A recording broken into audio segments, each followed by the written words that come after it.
Good morning. I apologize I wasn't able to make the conference. I'm still in PEI, but I'm sending you this video of my contribution. So this is my vision of the university in the 21st century. Now, Shirk sends me these emails telling me that knowledge is an economy. I want to know how they can help my community get where we want to be. How education can help us grow stronger in spirit, mind, and body. Help us to care for each other and our families, how we can rise above poverty, confront this history of slavery and the colonies that has stolen our knowledge from vaccines to astronomy, from biology to ecology, from technology to geometry, since Socrates and Ptolemy built universities off our wisdom but refuse to acknowledge me. Still don't want to honor me. Still pretending the Greeks invented everything from science to democracy, mathematics and philosophy, treat the intellectual products of black people like we're an anomaly. Wicked hypocrisy, act like Egypt isn't in Africa, no concept of geography. Erasing African genealogies and claiming they know best how to educate me. Treating knowledge like a commodity, not culture, being, or prophecy. So tell me honestly how the university can help me to be free. Or my indigenous brothers and sisters fighting for their sovereignty, residential schools leaving an intergenerational legacy, ancestral languages disappearing from memory, so are classes going to restore agency and dignity?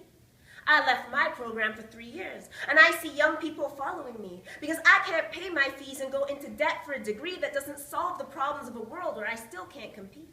We're on a decolonization journey to reclaim how to relate to each other healthfully, how to get our sisters out of housing and our brothers out of solitary, how to raise our progeny, how to live in solidarity, how to respect our identities and live with integrity, and I love education.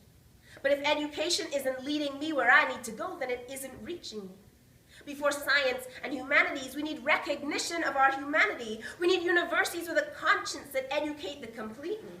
So fundamentally, university has to be free at all levels of degrees because preparing our youth is a duty. No one should have to go into debt to achieve the qualifications that jobs tell us we're required to succeed.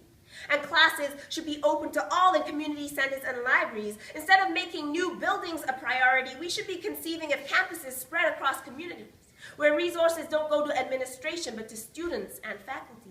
So let's proceed by limiting the salaries of the presidents and VPs, value teaching for its content and not fetishizing technology, give credit for life experience and knowledge systems from our ancestries, recognizing that wisdom also comes from our emotions and bodies and histories, and that communities are the authorities on their own experiences, so let's give the research money to them to create studies. Stop paying academics to profit off their lived realities.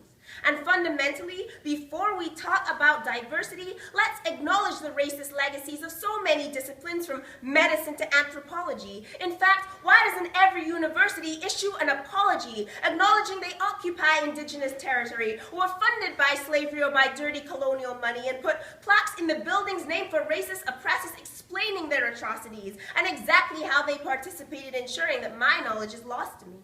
And stop considering 1 or 2 faculty of color adequate diversity. In fact, let's get rid altogether of the word diversity and talk about race honestly, and recognize that inclusion is only tokenism without changing how we see.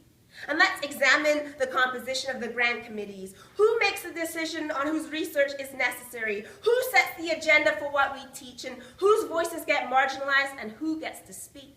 And let's be transparent about who funds the university and whose donations set agendas and who the board meets.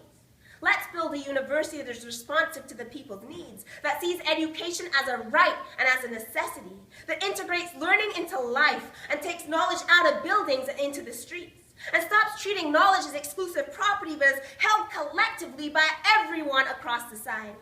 So in the 21st century, let the university cease to be an institution defined by buildings and degrees and European expertise, and let it be a repository of all ways of knowing and being for all people in all our communities.